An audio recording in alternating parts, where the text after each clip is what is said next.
Sa oras na ito ay magbibigay tayo ng update hinggil dito sa balita na kumakalat ngayon ang ibinulgar po ni Congressman Mike Defensor, kung saan nauna niyang ipinahayag na ang Commission on Audit ay nagdeklara na ng 8 billion pesos na disallowance o notice of disallowance laban po sa expenditures ng Department of Agriculture, at sinundan ito ng almost 1 billion pesos na notice of disallowance sa Commission on Higher Education.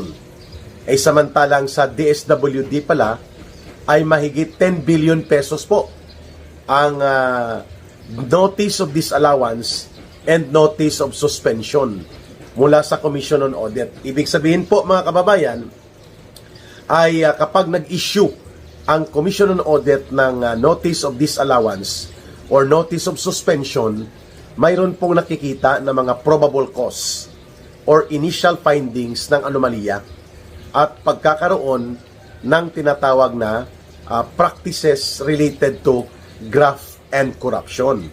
Hindi pa natin sinasabi conclusively na ito na nga ay pangungurakot, pero kung ganun po kalaki ang notice of disallowance laban sa mga pundo na ginagamit ng mga ahensya ng gobyerno, mantakin po ninyo and this is about last year lang po ito na audit report or tungkol ito sa paggamit ng budget noong 2025. Ang Commission on Audit ay naglabas na una na, according to the initial revelations ni Congressman Mike Defensor, ng 8 billion pesos notice of disallowance. Ang sa Commission on Higher Education, almost 1 billion pesos. At ngayon, ito po sa DSWD ay umabot na rin po ng mahigit 10 billion pesos. Wow! Ang lahat halos ng mga ahensya ng gobyerno sa ilalim ni Marcos ay tuloy-tuloy po ang pagbubunyag ng katiwalian o ng mga anomalya, at ito ay tumutugma naman din sa pangyayari na nasasangkot din ang gobyerno ni Marcos sa malala at malaganap na pandarambong at pangungurakot sa kaban ng bayan. We're talking about the 1.4 trillion pesos flood control projects na karamihan ay naging ghost flood control at naging substandard at iba pang mga infra projects. Kaya hindi nakakapagtaka itong expose din ni former Congressman Mike Defensor ay nagpapakita kung gaano po kalawak ang mga kabulukan at practice ng pangungurakot na nagaganap sa halos lahat ng sangay ng burokrasya ni Ginoong Marcos. At ito ay nagpapahiwatig kung bakit tuloy-tuloy din po ang pagdausdos pabulusok pababa ng kanyang trust and approval rating.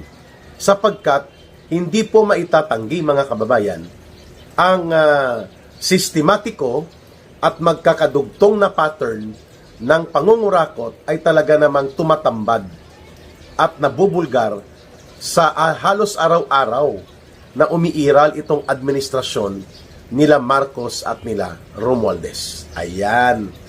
Kaya kahapon din po, pinotakti ng pagpupuna ng mga mamamayan itong naging pahayag din ni Marcos na di bali nang umabot ng 100 pesos bawat litro ng diesel at humigit kumulang 90 pesos bawat litro ng gasolina, at ang pagsirit ng LPG at ng kerosene ng tuloy-tuloy habang nagkakaroon ng pagdarahop at talaga namang gumagapang sa hirap ang mamamayan.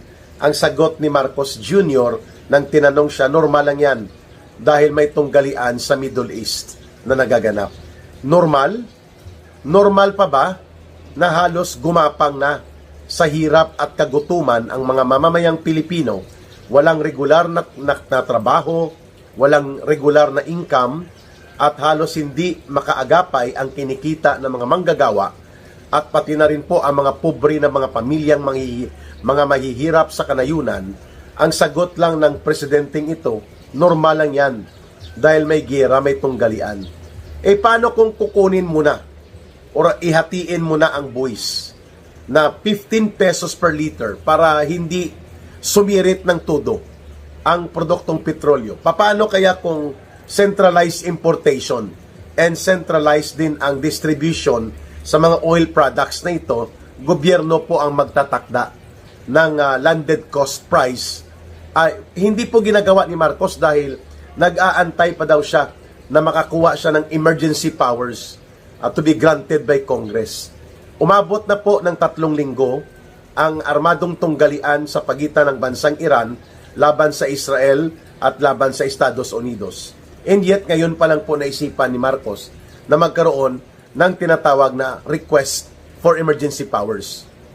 Kaliwat kanan na po ang problema ng mga mamamayan at paano po pag lumawak po sa rehiyon ng Middle East ang ganitong uri ng mga tunggalian na pwedeng mag-dislocate at magkaroon ng matinding epekto sa kabuhayan at trabaho ng ating mga kababayan na umaabot mahigit 2 milyong mga Pilipino po ang nagtatrabaho o nabubuhay doon sa Middle East region. Ayan.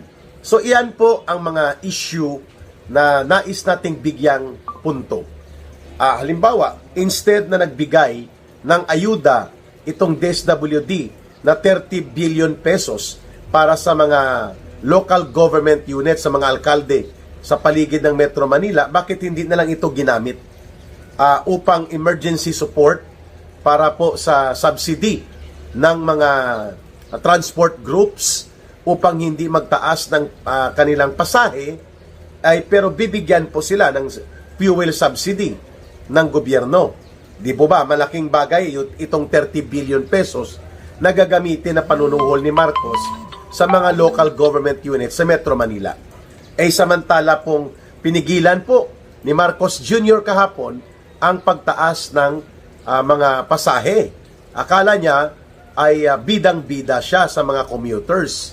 Pero ang epekto po niyan, marami ang titigil na sa pamamasada kung hindi na po kakayanin ng kita nila ang kanilang pamamasada dahil ang halos lahat ng kikitain nila sa lansangan ay mapupunta na lamang sa pagbayad nila ng produktong petrolyo sa mga gasoline or mga petrol stations. Mga kababayan, talagang hindi nag-iisip si Marcos, no?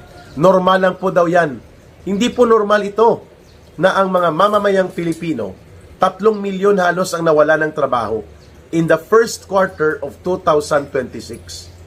Out of the more than 14 million labor force, 3 milyon po ang natanggal o nawala ng trabaho.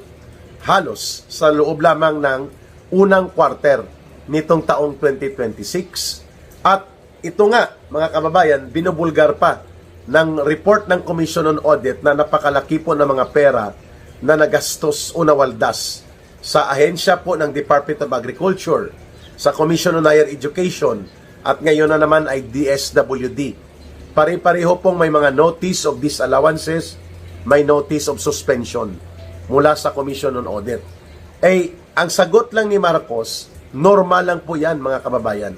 Normal pa po ba ang ganitong kalagayan ng ating bansa na halos lumulunod na o nalulunod na sa kumunoy ng kahirapan ang ating mga mamamayan? Kaya po, mga kababayan, nararapat lamang na tayo po ay magkaroon ng petisyon na mag-resign na si Marcos. Hindi na niya kayang pamunuan pa ng matuwid at matino ang panggobyerno sa Pilipinas. Si Marcos Jr. po ang dahilan kung bakit tuloy-tuloy ang pagdausdos at pagbulusok pababa ng ating mga kalagayang pang-ekonomiya dahil hindi po niya alam kung ano ang mga contingency measures, ang mga nararapat na mga economic measures, ang nararapat na mga emergency actions, kaakibat ng krisis na ito.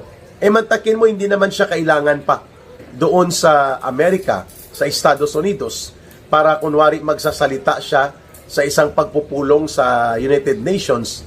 Hindi naman po siya ang pinakasentro doon. Instead na inatupag niya ang krisis ng ating bayan, instead na inatupag niya ang malinaw na pangangailangan ng kagyat na liderato, hindi po niya nagagawa ito. Kaya po, itong 3 malalaking issue na ngayon ay nagkakaroon ng paglalantad. Una, ang tuloy-tuloy na pagbubulgar na nangyayari po sa mga graft and corruption related na mga expenditures na pina-flag down ng Commission on Audit. 3 agencies of government pa lang po ito, Department of Agriculture, Department of DSWD or Social Welfare, at saka yung Commission on Higher Education. Sinabayan pa po ito ng walang pakundangan at walang damdamin na pagbubuhos ng mga pondo na hindi naman kailangan sa kanilang ayuda na diskarte upang bilhin at suhulan ang loyalty ng mga Metro Manila mayors na nagkakahalaga po ang mga ayudang ito sa 30 billion pesos. At ito ngayon, ang pagsambulat ng hindi maapula na parang apoy na naglalagablab na krisis sa produktong petrolyo na pwedeng magkaroon ng malawak na epekto po, mga kababayan, sa mas malaking bahagi ng ating ekonomiya. Sa supply ng pagkain, presyo ng pagkain, sa supply at presyo ng kuryente, at ngayon po, pati ang mga basic services sa transportation ay malubhang apektado na rin po, mga kababayan. Kaya, si Marcos, cool lang, cool. Aba, okay lang po ang maging normal at cool. Kung mayroon pong mali-maleta na mga limpak-limpak na pera, ang taong bayan, kagaya po ng sindikato, na mga miyembro na pinamumuno ang sindikato nila Marcos at nila Romualdez. Okay lang po na maging okay ka at okay lang na ikaw ay maging normal ang reaksyon mo sa pagsirit ng presyo ng produktong petrolyo na umaabot na halos sa 100 pesos bawat litro kung ikaw ay may natatanggap na mali-maleta na mga diniliber sa iyo mula sa pinagnakawan at dinurubuhan na mga partida nila sa sindikato ng pangungulimbat nila Marcos at nila Romualdez, no, mga kababayan. Pero ang milyong-milyong mga Pilipino ay hindi po okay. Ang milyong-milyong mga kababayan natin ay hindi po nagkakaroon ng anumang kakayanan na umagapay at humarap sa malalim na krisis na ito na kinakaharap ng ating mga kababayan. Bakit?